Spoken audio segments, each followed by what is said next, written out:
The blinding studio lights carved halos across the polished floor of CNN's debate stage. Every camera in the room seemed locked on Congresswoman Jasmine Crockett, whose sharp gaze never once drifted from the man sitting opposite her. Alan Dershowitz, the legendary Harvard law scholar whose name alone could still hush a room. The air carried a charge, that rare kind of silence before a storm. Moments earlier, Dershowitz had concluded a grand lecture on presidential immunity, his tone both certain and self-assured, like a judge issuing a verdict rather than a debater defending a point. No one, he had declared, voice ringing with the weight of 50 years in constitutional law, has been more consistent in interpreting executive privilege than I. The words hung in the air, solid, unchallenged, until Jasmine leaned forward ever so slightly, her fingers brushing the microphone. Her smile was faint, deliberate, the kind that warned more than it welcomed. Crockett had faced tougher men in darker courtrooms. She wasn't here to be dazzled by credentials. The audience could sense it, something about her stillness, that quiet composure before impact. She waited, letting the silence stretch, until the only sound left was the soft hum of the studio lights. Then she spoke. What she said next made Alan Dershowitz falter mid-gesture. The confident rhythm in his voice collapsed into silence. For a heartbeat, he just stared, eyes blank, mouth open but voiceless. The crowd gasped, unsure what they had just witnessed. Producers in the control room leaned toward their screens, disbelief flickering across their faces. It wasn't just another debate point. It was the kind of moment that burns itself into history, a televised crack in a titan's armor. Within minutes, clips of Dershowitz's stunned reaction would be replayed, dissected, and shared across every corner of social media. But before that viral moment, the scene had begun like any other network special. The veteran scholar sat comfortably beneath the CNN logo, immaculate in his dark suit, silver hair glowing under the lights. At 85, he carried himself like a man carved from precedent. Seasoned, untouchable. The cameras adored him, capturing every practiced gesture, every carefully measured phrase. He had argued before the Supreme Court, defended presidents, and thrived on controversy. He was, for many, the very embodiment of constitutional authority. Across from him sat Jasmine Crockett, still a first-term congresswoman from Texas's 30th district, yet already something of a phenomenon. A former public defender turned civil rights attorney, she was known for her precision, the kind that could cut through obfuscation like glass. Her deep blue suit gleamed under the stage lights, a calm contrast to the restless energy building around her. The program, Presidential Powers, the Constitutional Crisis, had been teased for weeks. America's political temperature was running high, and millions were watching, hungry for clarity, maybe even a reckoning. Congresswoman Crockett, the moderator began, pivoting toward her, you've been outspoken against the expansion of presidential powers. What, in your view, is the danger? Jasmine adjusted her mic, her voice steady, deliberate.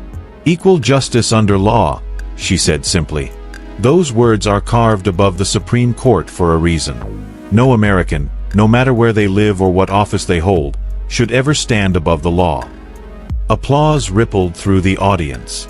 Dershowitz smiled faintly, dismissive. A noble sentiment, he said. His tone dipped in condescension. But it reflects a misunderstanding of constitutional balance. The presidency is a unique office, Congresswoman. The law must allow room for its function.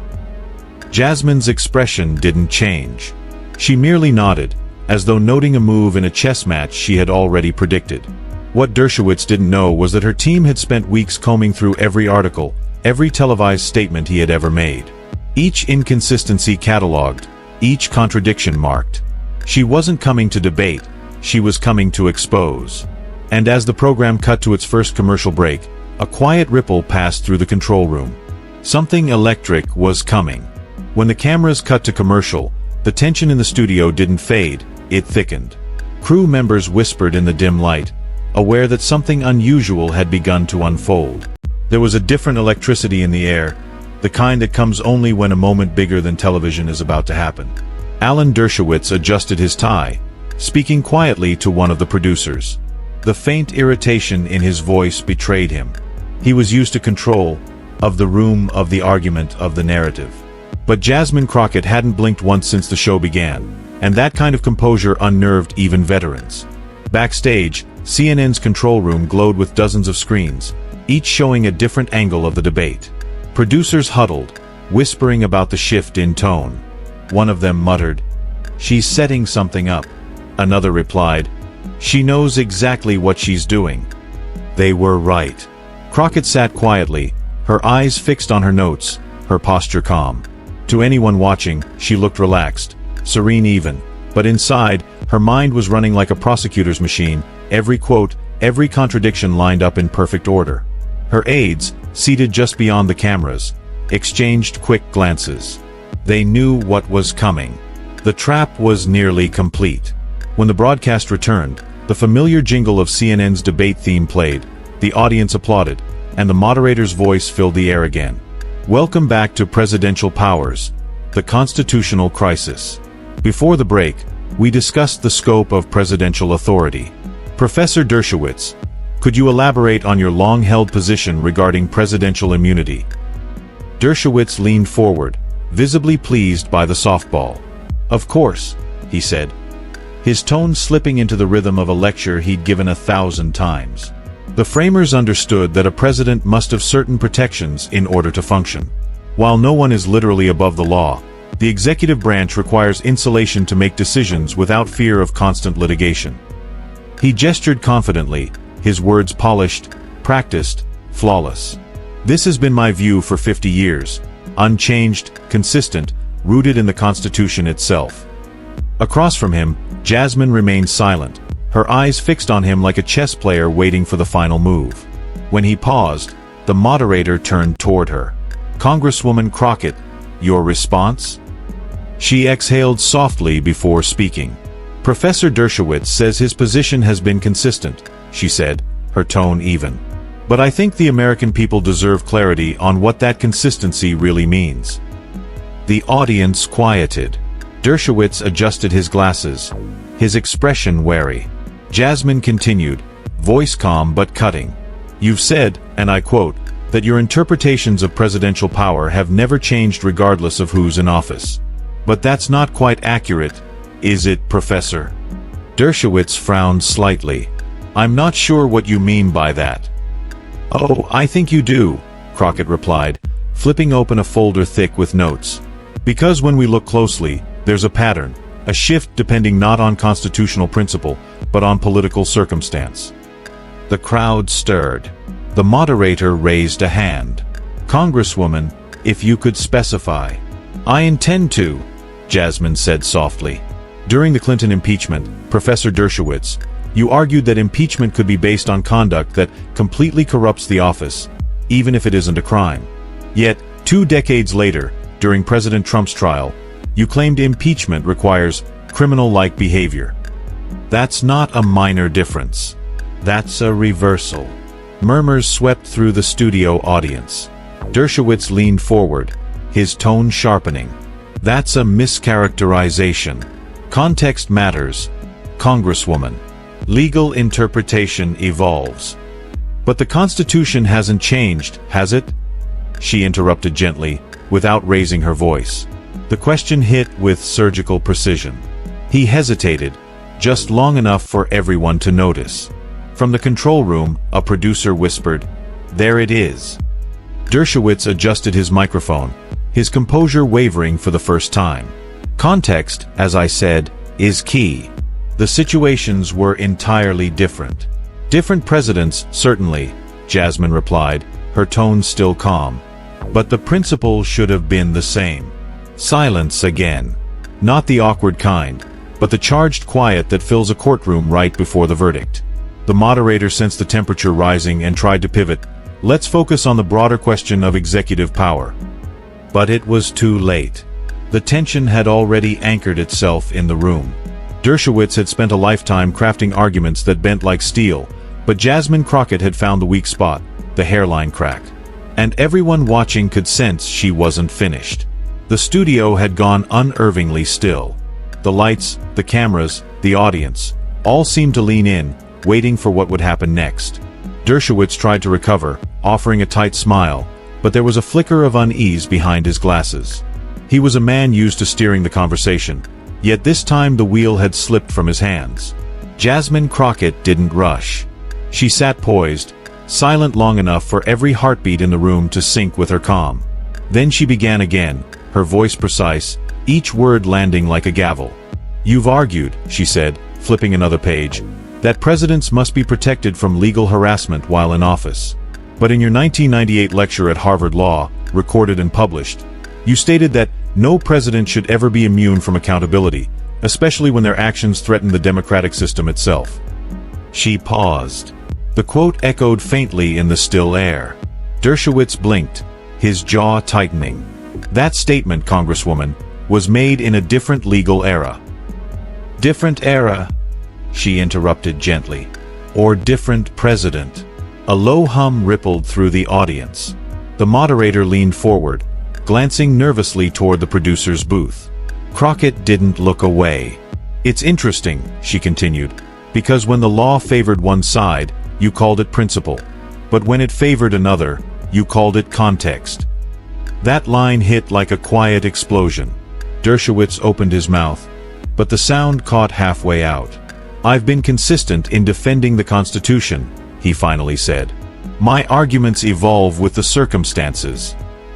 Jasmine tilted her head slightly, the faintest smile touching her lips. "The Constitution doesn't evolve to match your opinions, Professor. It outlasts them." Gasps. The moderator shifted in his seat. Dershowitz raised a hand as if to reclaim his footing. "You misunderstand the legal nuance." "Do I?" she asked.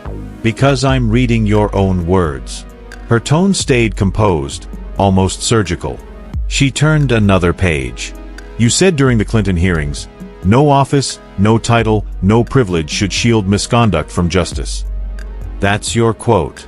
Yet when President Trump was accused, your words changed to "even if a president acts with corrupt motive, if it's within his constitutional authority, it's not impeachable." There was no mistaking the shift in the room now. It wasn't a debate anymore. It was a dissection. The audience sat motionless. A camera zoomed in on Dershowitz's face, his usually smooth expression tightening, the faint tremor of his lip caught in high definition. He forced a dry chuckle.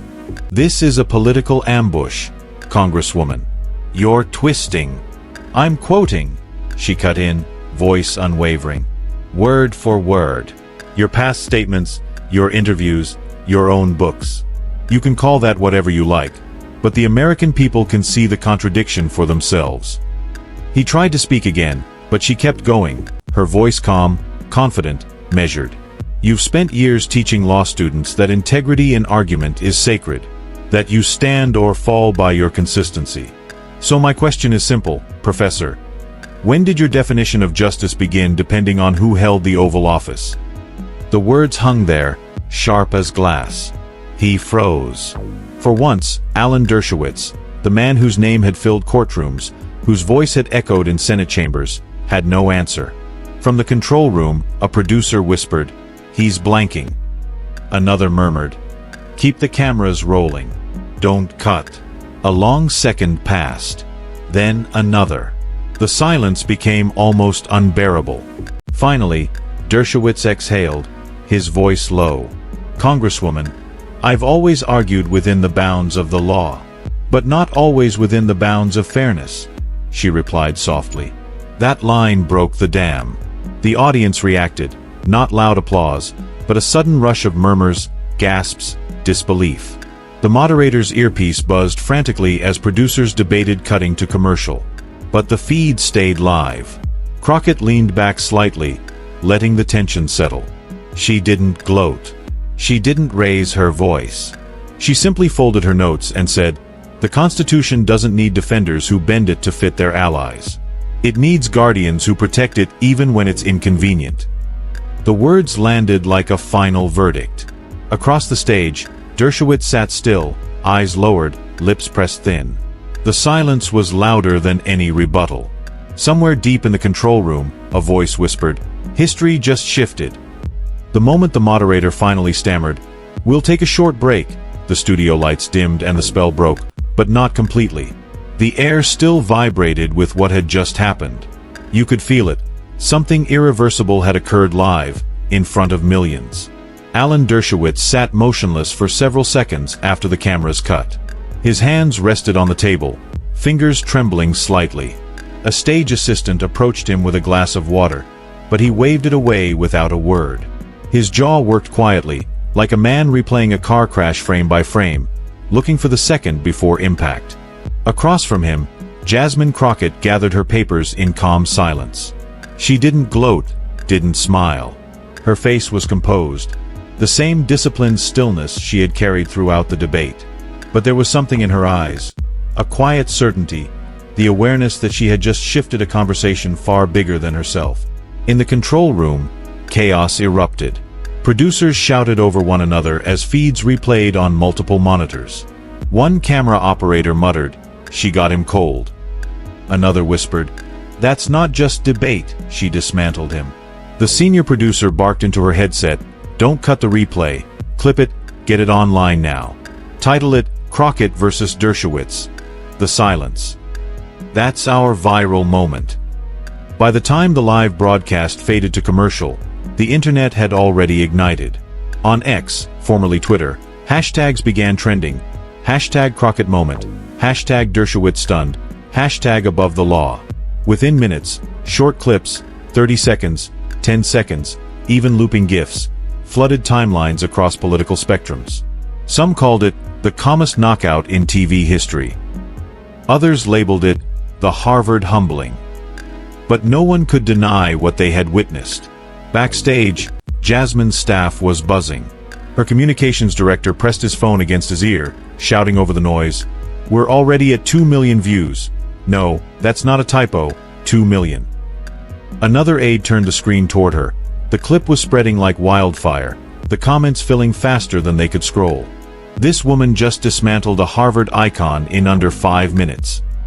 No shouting, no insults, just precision. She did what every law student dreams of doing. Dershowitz emerged from the stage area slowly, surrounded by CNN staff trying to shepherd him toward a private exit.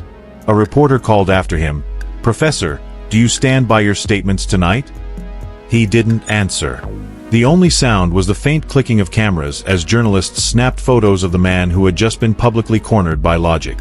Meanwhile, Crockett stepped into the hallway, greeted instantly by a swarm of microphones and flashing lights. "Congresswoman, did you expect that reaction?" one reporter shouted. She stopped, smiled faintly.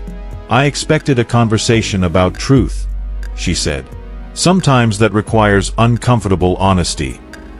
The reporters shouted follow-ups, but she kept walking, her aides forming a protective circle around her as they guided her to the waiting black SUV outside the studio. The night air hit her like a quiet exhale after the storm. For the first time all evening, she allowed herself a small breath of satisfaction. Inside the control room, CNN's senior editor watched the playback again. "We just captured a generational moment," she said quietly. "That's going to be in textbooks." By midnight, every major outlet had picked it up. The Washington Post, New York Times, Politico, BBC, Reuters. Headlines rolled out in quick succession. Crockett silences Dershowitz on live TV. A viral moment redefines the presidential power debate. When calm logic beats decades of legal rhetoric. Dershowitz released a short written statement before dawn, calling the exchange a misrepresentation of my lifetime of consistent principles. But by then, the internet had already chosen its narrative. Clips of Crockett's final line, "The Constitution doesn't need defenders who bend it to fit their allies," were being remixed, subtitled, and translated in half a dozen languages. One version even appeared over dramatic orchestral music on TikTok with 10 million views in a single day. In Washington, political insiders whispered about what it meant. A young congresswoman had just dismantled one of the most formidable legal minds in America, and done it not with rage or theatrics, but with precision and restraint. Some called it luck. Others called it strategy. Jasmine Crockett knew it was neither. It was a preparation meeting opportunity, exactly as she'd planned. By dawn, Washington felt different. Newsroom lights glowed long before sunrise, talk show producers firing off emails with one subject line repeated across every thread, "Book Crockett now." Inside her DC townhouse, Jasmine Crockett stood at the kitchen counter, coffee in hand, watching herself on every major channel. Overnight, the clip had become impossible to escape. MSNBC was calling it a masterclass in composure. Fox News framed it as an ambush on a respected scholar. CNN simply replayed the silence, the long, breathless pause where Dershowitz had nothing left to say. Her phone buzzed non-stop. Texts from colleagues, journalists, old law school friends. Some were congratulatory, some cautious. "You just became the story," one message warned. Another simply read, "Iconic." Her communications director, Malik, rushed in with a laptop under his arm. "We're past 40 million views across platforms," he said, barely believing the words. "And every outlet wants a quote. Morning Joe, The View, even BBC World." Jasmine sighed, rubbing her temples. "Let's stay selective," she said. "We talk about the Constitution, not the spectacle." Malik grinned. "That's exactly why they like you." Across town, in a suite at the Jefferson Hotel, Alan Dershowitz was experiencing a very different morning. The room was littered with newspapers, his name splashed across every front page. The headline from The Guardian sat open on the desk, "A legend out-argued. Dershowitz faces his sharpest cross-examination yet." He sat hunched in his chair, robe draped over his shoulders, scrolling through an endless feed of commentary. Clips dissecting his expressions. Analysts replaying the debate in slow motion. One commentator on Morning Edition had called it the sound of a legacy cracking.